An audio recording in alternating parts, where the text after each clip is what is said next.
Hello, hello à toutes. La fermeture invisible fait souvent partie des étapes qui impressionnent le plus. Et pourtant, avec la bonne méthode, elle devient beaucoup plus simple qu'on ne l'imagine. Dans cette vidéo, je vais vous montrer chaque étape avec mes astuces pour obtenir un résultat propre, régulier et vraiment invisible. Vous verrez qu'il ne s'agit pas d'un ouvrage compliqué, mais surtout d'une technique qu'il suffit de comprendre. Alors installez-vous devant votre machine et cousons cette fermeture ensemble.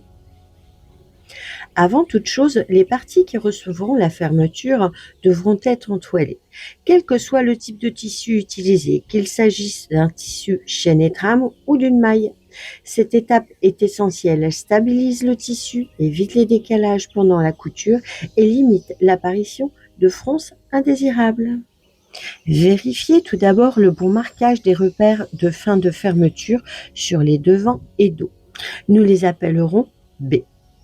Marquez ensuite un repère à 1 cm du bord supérieur des deux ceintures déjà cousues à l'aide d'un feutre effaçable ou d'une simple épingle. Nous appellerons ces repères A.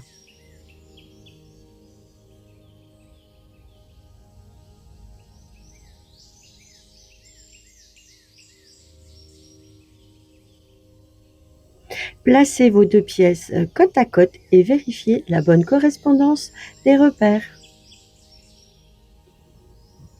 Fermez la fermeture, puis reportez sur chacun des deux rubans un repère correspondant au haut du curseur.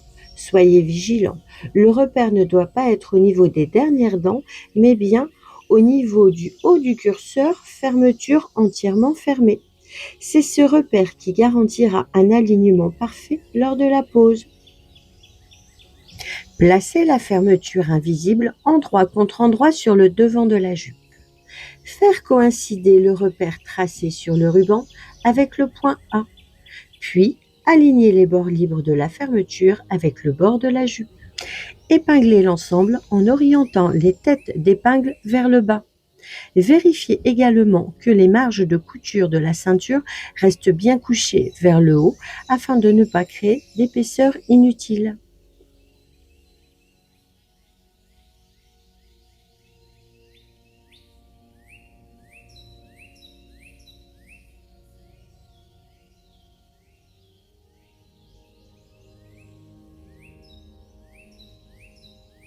En s'aidant du pied de biche à fermeture standard, réalisez un bâti à 5 mm du bord avec une longueur réglée au maximum. Commencez en haut de la pièce et poursuivez la couture jusqu'à 1 ou 2 cm au-delà du repère B. Fermeture fermée, à l'aide d'un feutre effaçable, reportez sur le second ruban les repères suivants: le point B, puis la ligne d'assemblage ceinture-jupe que nous appellerons C. Placez ensuite la jupe devant endroit contre endroit sur la jupe dos. Alignez le bord libre du ruban gauche de la fermeture avec le bord entoilé de la jupe dos. Faire coïncider successivement les différents repères. Le repère du haut de la fermeture avec le point A, les points C, les lignes de couture des deux ceintures, puis les points B, les fins de zip. Épinglez de nouveau en orientant les têtes d'épingle vers le bas.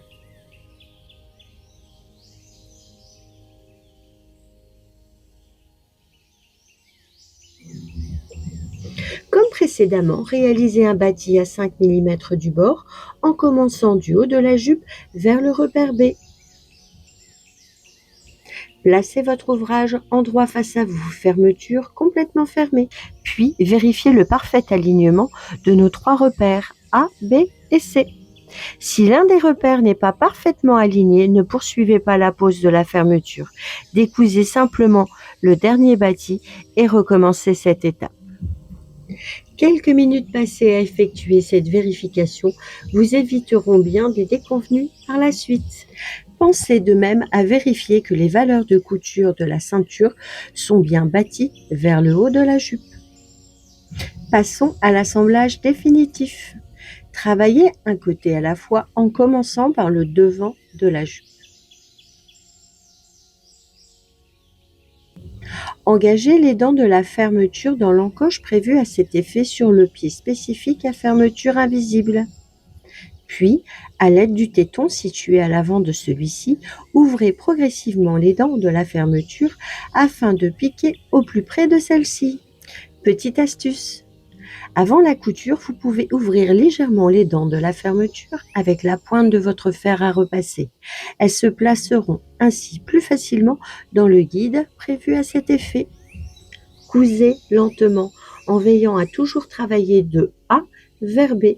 Ce sens de couture est essentiel pour éviter tout décalage de matière.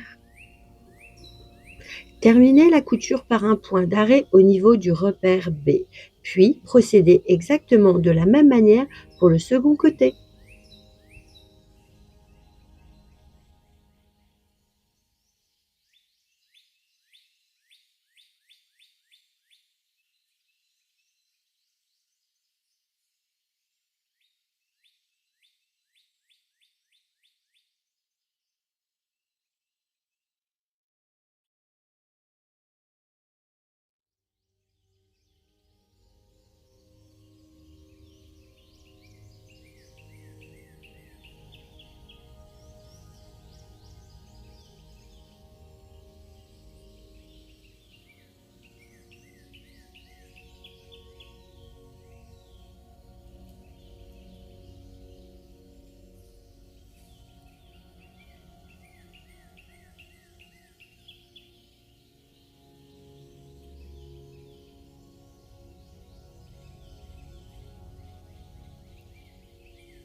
Retournez votre ouvrage sur l'endroit et admirez le résultat.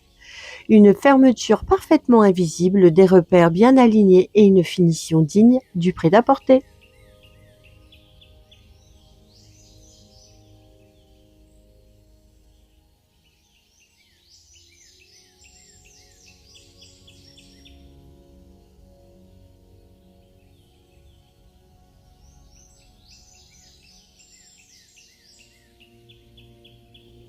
Terminons maintenant la hauteur de jupe. Après avoir assemblé le côté de la jupe en vous arrêtant 6 cm sous le zip et après avoir retiré les fils de batiste situés sur le bas des deux rubans de la fermeture, nous allons fermer les quelques centimètres restants.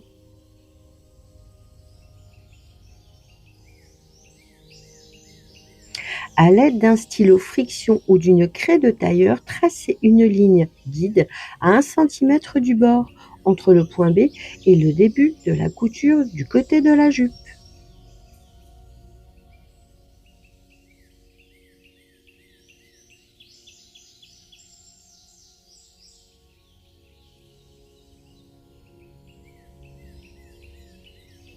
Puis, à l'aide du pied à fermeture standard, réalisez cet assemblage en démarrant de B, la fin du zip.